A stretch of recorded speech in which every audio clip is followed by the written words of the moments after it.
ಹಸಿರು ಕ್ರಾಂತಿ ಹರಿಕರ ಡಾಕ್ಟರ್ ಬಾಬು ಜಗಜೀವನ್ ರಾಮ್ ಅವರಿಗೆ, ಡಾಕ್ಟರ್ ಬಾಬು ಜಗಜೀವನ್ ರಾಮ್ ಅವರಿಗೆ, ದೇಶದ ಉಪಪ್ರಧಾನಿ ಡಾಕ್ಟರ್ ಬಾಬು ಜಗಜೀವನ್ ರಾಮ್ ಅವರಿಗೆ, ದೇಶದ ಮಾಜಿ ಉಪಪ್ರಧಾನಿ ಡಾಕ್ಟರ್ ಬಾಬು ಜಗಜೀವನ್ ರಾಮ್ ಅವರಿಗೆ, ಡಾಕ್ಟರ್ ಬಾಬು ಜಗಜೀವನ್ ರಾಮ್ ಅವರಿಗೆ,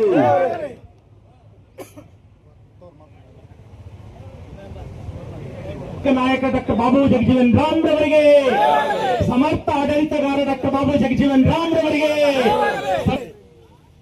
ಅಪ್ಪಟ ದೇಶಪ್ರೇಮಿ ಡಾಕ್ಟರ್ ಬಾಬು ಜಗಜೀವನ್ ರಾಮ್ ರವರಿಗೆ, ಹಸಿರು ಕ್ರಾಂತಿಯ ಹರಿಕಾರ ಡಾಕ್ಟರ್ ಬಾಬು ಜಗಜೀವನ್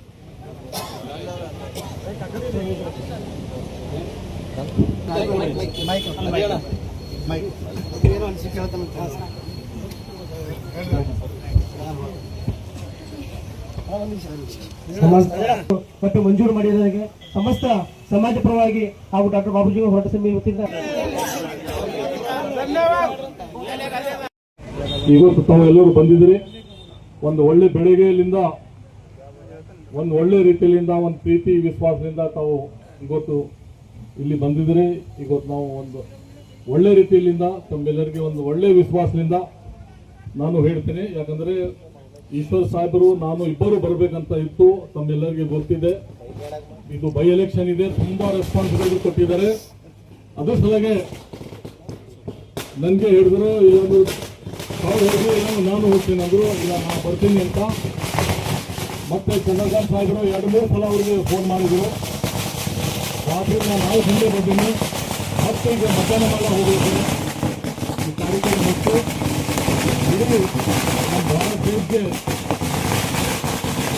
ನಮ್ಮ deputy prime minister doctor Jagjivan Ram ಅವರು ತಮ್ಮೆಲ್ಲರಿಗೂ ಗೊತ್ತಿದೆ.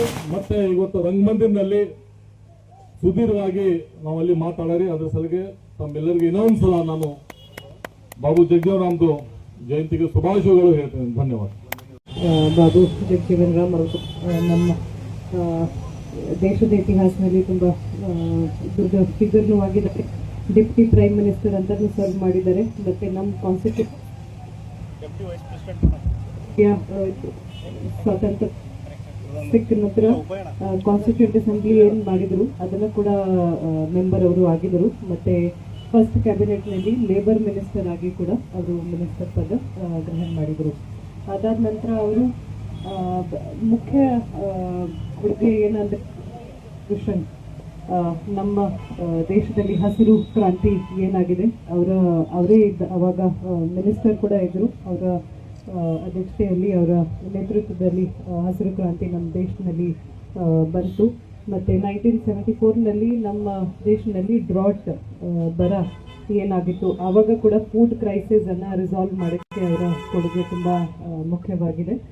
ಬೇರೆ ಜಿಲ್ಲಾ ಉಸ್ತುವಾರಿ ಆಗಿರ್ತಕ್ಕಂಥ ನಮ್ಮ ಬೀದರ್ನ ಶಾಸಕರಾಗಿರ್ತಕ್ಕಂಥ ರಹೀಮ್ಖಾನ್ ಸಾಹೇಬರು ಉಪಸ್ಥಿತಿಯಲ್ಲಿದ್ದರು. ಅವರಿಗೆ ಇಡೀ ಸಮಾಜ ವತಿಯಿಂದ ಹಾರ್ದಿಕ ಅಭಿನಂದನೆ ಕೋರ್ತೇನೆ. ಬಂಧುಗಳೇ, ಮೊನ್ನೆ ನಡೆದ ಪೂರ್ವಭಾವಿ ಸಭೆಯಲ್ಲಿ ಎಲ್ಲ ಸಮಾಜದ ಗಣ್ಯರಿದ್ದರು, ನಾವಿದ್ದೀವಿ, ರಾಜೀವ್ ಕಡ್ಯಾಳ್ನವರಿದ್ದರು, ಹಿರಿಯರಾಗಿರ್ತಕ್ಕಂಥ ಚಂದ್ರಕಾಂತಿಪ್ಪನವರು, ಗೋಡೆಯವರು, ಅನೇಕ ಜನ ಮುಖಂಡರಿದ್ದೀವಿ. ಎಲ್ಲರೂ ಕೂಡ ಹೇಳಿದಿರಿ ಈ ವರ್ಷ ನಾವು ಯಾವುದೇ ಕಾರಣಕ್ಕೆ ಜಯಂತಿ ಈ ಸ್ಥಳದಲ್ಲಿ ಮಾಡಲ್ಲ. ಯಾಕಂದ್ರೆ ಇಲ್ಲಿ ಸ್ಲಾಟರ್ ಹೌಸ್ ಇದೆ, ಇಲ್ಲೆಲ್ಲ ದಣ್ಣ ಮಾಂಸ ಕಟ್ ಮನೆಯಿಂದ ಆಗ್ತಾರೆ, ಸ್ಮೆಲ್ ಬರ್ತಾ ಅಂತ ಹೇಳಿದ್ವಿ. ಆ ಮೀಟಿಂಗಲ್ಲಿ ಅವತ್ತು ಜಿಲ್ಲಾಧಿಕಾರಿ ಮೇಡಮ್ ಅವರು ಇದ್ದಿಲ್ಲ, ಅವ್ರೇನೋ ತುರ್ತು ಮೀಟಿಂಗ್ ಸಲುವಾಗಿ ಬೆಂಗಳೂರಿಗೆ ಹೋಗಿದ್ರು. ಆದರೆ ADC ಸಾಹೇಬರು, ಕಮಿಷನರ್ ಸಾಹೇಬರು ನಮ್ಮ ಭಾಷೆ ಕೊಟ್ಟಿದ್ದಾರೆ, ನಿಮಗೊಂದು ಒಳ್ಳೆ ಅವಕಾಶ, ಒಳ್ಳೆ ಒಂದು ಸ್ಥಳ, ಒಳ್ಳೆ ಒಂದು ಸರ್ಕಾರ ಚೌಕ ಮಾಡಿಕೊಡ್ತೀವಿ ಅಂತ ಹೇಳಿದಾರೆ. ಅವರು ಹೇಳಿದ ಸಲುವಾಗಿ ಇವತ್ತು ನಾವು ಲಾಸ್ಟ್ ಜಯಂತಿ ಮಾಡ್ತಿದ್ದೀವಿ. ಮುಂದಿನ ಸಲ ಇಲ್ಲಿ ಜಯಂತಿ ಮಾಡಿ ಅಂತ ಇವತ್ತು ಹೇಳ್ತೀವಿ ನಾವು ಬಂಧುಗಳೇ.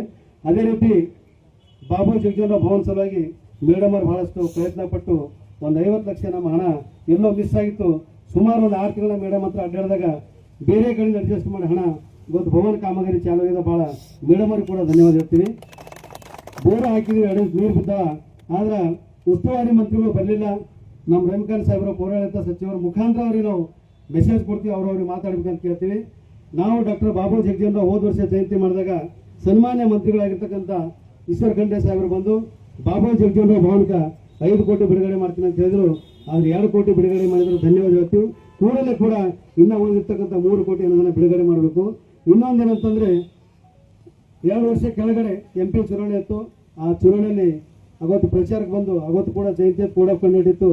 ಈಗಿನ MP ಆಗಿರ್ತಕ್ಕಂಥ ಸಾಗರ್ ಖಂಡ್ರೆ ಸಾಹೇಬರು ಇಲ್ಲೇ ಬಂದು ಅವರು ಭರವಸೆ ಮಾತು ಕೊಟ್ಟು ಭಾಷಣ ಮಾಡಿದರು. ನಾನು ಗೆದ್ದ ಮೇಲೆ ಬೀದರ್ ನಗರದಲ್ಲಿ ಒಳ್ಳೆ ಒಂದು ನೀವು ಚೌಕ್ ಮಾಡ್ಕೊಡ್ತೀನಿ, ವ್ರತ ಮಾಡ್ಕೊಡ್ತೀನಿ ಅಂತ ಹೇಳಿದ ಸಾಹೇಬ್ರೆ ತಾವು ಕೊಟ್ಟ ಮಾತಂತೆ ಬೀದರ್ ನಗರದಲ್ಲಿ ಒಳ್ಳೆ ಒಂದು ವ್ರತ ಮಾಡ್ಕೊಡ್ಬೇಕಂತೇಳಿ ಇವತ್ತಿನ ಜಯಂತಿ ನಿಮಿತ್ತ ಮಾಧ್ಯಮದ ಮುಖಾಂತರ ಮನವಿ ಮಾಡ್ತೀನಿ. ನನಗೆ ಮಾತಾಡೋಕೆ ಅವಕಾಶ ಕೊಟ್ಟಿದ್ದವರಿಗೆ ತಮ್ಮೆಲ್ಲರೂ ಹೊಂದಿಸಿ ಮತ್ತೊಂದು ಸಲ ಡಾಕ್ಟರ್ ಬಾಬು ಜಗಜೇಂದ್ರ ಅವರ ಹಾರ್ದಿಕ ಅಭಿನಂದನೆ ಹಾಗೂ ಶುಭಾಶಯ ಕೊಡ್ತೀನಿ. ಧನ್ಯವಾದ. ಡಾಕ್ಟರ್